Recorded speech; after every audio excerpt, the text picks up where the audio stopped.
नमस्कार। UP PCS 2024 प्रारंभिक परीक्षा, आरओ एआरओ परीक्षा और बीपीएससी प्रारंभिक परीक्षा, इन सभी परीक्षाओं के लिए आज से सामान्य अध्ययन के सभी विषयों के जो सबसे ज़्यादा महत्वपूर्ण और सबसे ज़्यादा आपको परेशान करने वाले टॉपिक हैं, उनसे संबंधित एक वीडियो आपको अब डेली मिलेगा। आज का जो पहला वीडियो है वो इतिहास विषय से हमने लिया है। इसमें अक्सर सिक्कों के बारे में पूछा जाता है आपसे और आप लोग अक्सर कंफ्यूज हो जाते हैं। तो पूरे वीडियो में हम लोग सिक्कों से संबंधित जितने भी महत्वपूर्ण तथ्य हैं उसको इस प्रकार से देख लेंगे कि आपको कभी भूलेगा नहीं और आपको भटकना नहीं पड़ेगा। यानी प्राचीन काल से लेकर आधुनिक काल तक के सभी महत्वपूर्ण सिक्कों को एक ही वीडियो में डिस्कस करने वाले हैं।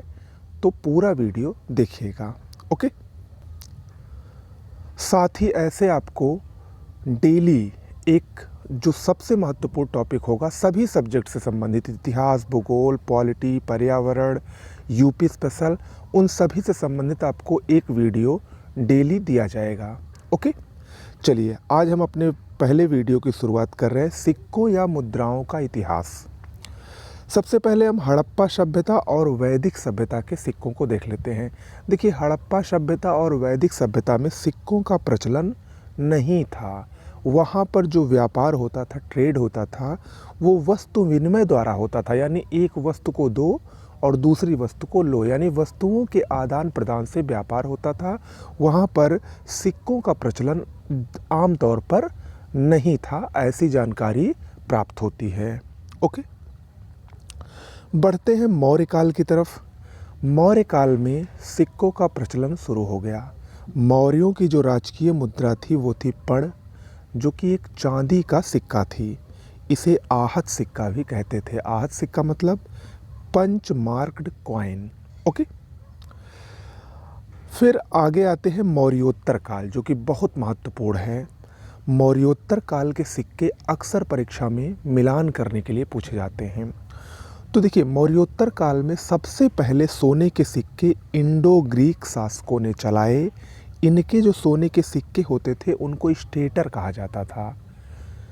परंतु सबसे पहले, यहाँ पर यही बात याद रखिएगा, परंतु सबसे पहले शुद्ध सोने के सिक्के किसने चलाए? तो वो होगा कुषाण शासकों ने चलाए, जो 124 ग्रेन के होते थे। लेकिन आगे बढ़िए, कुषाणों ने ही सबसे अधिक तांबे के सिक्के भी चलाए थे। सातवाहन शासक, जो कि मौर्योत्तर काल से ही संबंधित थे, इन्होंने सबसे पहले शीशे के सिक्के चलाए थे। तो इसीलिए बहुत महत्वपूर्ण है। ये कई बार पूछा जा चुका है, या तो मिलान करने के लिए या तो अलग अलग रूप से भी पूछा जाता है। यहाँ पर दो चीज़ आपको बिल्कुल कंफ्यूज नहीं होना है। सबसे पहले सोने के सिक्के इंडो ग्रीक शासक और सबसे पहले शुद्ध सोने के सिक्के कुषाण शासक, ओके। ये दोनों चीज़ आपको कंफ्यूज नहीं होना है। तांबे के सिक्के सबसे अधिक कुषाणों ने ही चलाए। सबसे पहले शीशे के सिक्के सातवाहन शासकों ने चलाए। आगे बढ़ते हैं गुप्त काल की तरफ। देखिए, गुप्त काल में सबसे पहला पॉइंट ही बहुत महत्वपूर्ण है। सबसे अधिक मात्रा में सोने के सिक्के गुप्त शासकों ने चलाए, ठीक है। अब देखिए, यहाँ पर आपको 3 पॉइंट याद रखना है। सबसे पहले सोने के सिक्के किसने चलाए? इंडो ग्रीक शासकों ने। सबसे पहले शुद्ध सोने के सिक्के किसने चलाए? तो वो चलाए थे कुषाणों ने। और सबसे अधिक मात्रा में सोने के सिक्के किसने चलाए? गुप्त शासकों ने, ओके। पूरी तरीके से कन्फ्यूजन आपका इसमें दूर होना चाहिए और ये पॉइंट टू पॉइंट आपको याद रहना चाहिए। समुद्रगुप्त के सिक्कों की बात करते हैं तो समुद्रगुप्त ने 6 प्रकार की स्वर्ण मुद्राएं चलाई थीं। उनका नाम याद रखिएगा: गरुड़, धनुर्धारी, परशु, अश्वमेघ, व्याघ्रहंता और वीणावदन। ये 6 प्रकार की मुद्राएं किसने चलाई थी? समुद्रगुप्त ने। चंद्रगुप्त विक्रमादित्य ने सोने, चांदी और तांबे की मुद्रा चलाई। इसके समय में सोने के सिक्के को दीनार और चांदी के सिक्कों को रूपक कहा गया था। किसके समय में? चंद्रगुप्त विक्रमादित्य के समय में, ओके। कुमारगुप्त ने मध्य भारत में चांदी के सिक्कों का प्रचलन किया। यानी मध्य भारत में जो चांदी के सिक्कों का प्रचलन हुआ वो इसी के काल में हुआ था। किसके? कुमारगुप्त के। स्कंदगुप्त ने बैल यानी वृषभ आकार के सिक्के जारी किए थे। ओके, तो ये आपके प्राचीन काल से संबंधित जो महत्वपूर्ण सिक्के थे उसको किसने चलाया था, उससे संबंधित महत्वपूर्ण जानकारी हुई।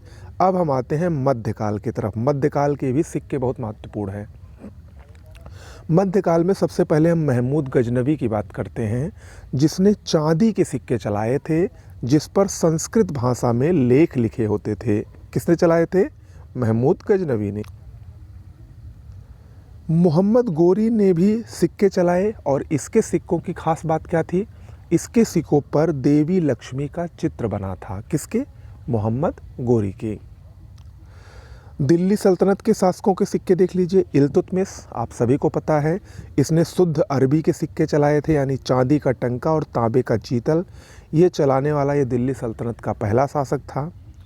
अलाउद्दीन मसूद शाह, इसके सिक्कों पर बगदाद के अंतिम खलीफा का नाम अंकित हुआ था। ये भी कई बार पूछा गया है। अलाउद्दीन मसूद शाह के सिक्कों पर ही बगदाद के अंतिम खलीफा का नाम अंकित हुआ था। मोहम्मद बिन तुगलक ने सांकेतिक मुद्रा चलाई थी, यानी चांदी के स्थान पर तांबे की मुद्रा चलाई, जिसको सांकेतिक मुद्रा कहा गया। फिरोज शाह तुगलक ने ससगनी नामक सिक्का चलाया था। ओके, मुगल काल में आते हैं। मुगल काल के सिक्कों को देखते हैं। मुगल काल में सबसे पहला शासक था बाबर, जिसने चांदी का शाहरुख नामक सिक्का चलाया था। शाहरुख नामक सिक्का चलाया था जो कि चांदी का था। शेरशाह सूरी ने शुद्ध चांदी का रुपया जो कि 180 ग्रेन का था और तांबे का दाम चलाया था। किसने? शेरशाह सूरी ने। अकबर ने मुहर नामक सिक्का चलाया था जो कि सोने का सिक्का था। इसके अलावा अकबर के सिक्कों पर राम सीता की आकृति, सूर्य और चंद्रमा के चित्र भी बने होते थे। ये अकबर के सिक्कों की विशेषता थी। जहांगीर ने निसार नामक सिक्का चलाया था। ओके, तो ये हुए मध्यकाल के सिक्के। और आधुनिक काल में आपको पता ही है, सिक्कों का प्रचलन जो रुपया था वही सिक्का बन गया था। तो इस तरीके से ये पूरा आपका भारतीय सिक्कों का इतिहास हुआ, प्राचीन से लेकर मध्यकाल तक जो महत्वपूर्ण सिक्के थे उन सभी को मैंने आपको करा दिया है। अब नेक्स्ट वीडियो में एक और महत्वपूर्ण टॉपिक लेकर मैं आऊँगा। ऐसे ही आपको डेली नए नए टॉपिक मिलेंगे। ओके, वीडियो अच्छा लगा हो तो चैनल को सब्सक्राइब कर लीजिए। करंट अफेयर्स के टॉप 10 सीरीज वाले वीडियोज़ आपको डेली मिल रहे हैं, उसमें भी बहुत महत्वपूर्ण चीज़ें करवाई जा रही हैं। तो मिलते हैं नेक्स्ट वीडियो में। नमस्कार।